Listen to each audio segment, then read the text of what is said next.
L'addition risque d'être de plus en plus salée cette année pour les clients des restaurants.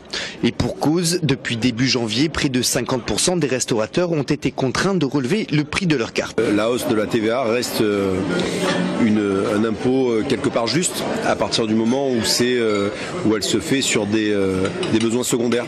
C'est un handicap pour la clientèle qui va au restaurant, puisque ça leur fait quand même une augmentation. Et cette hausse aura, selon les professionnels, de sérieuses conséquences, notamment pour les petits établissements.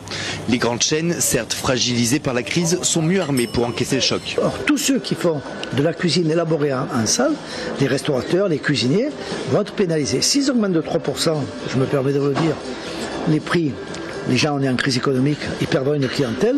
S'ils n'augmentent pas, ils auront des bilans déficitaires, il y aura beaucoup de dépôts de bilan. Je le signe, ça me fait de la peine de dire ça, mais ça va être une catastrophe. Et pour ceux qui auraient décidé d'absorber ces 3%, comme ce restaurant par exemple, où le prix d'appel n'a pas changé, la problématique, elle, est un peu différente. Sur une grande durée, ça représente un chiffre important.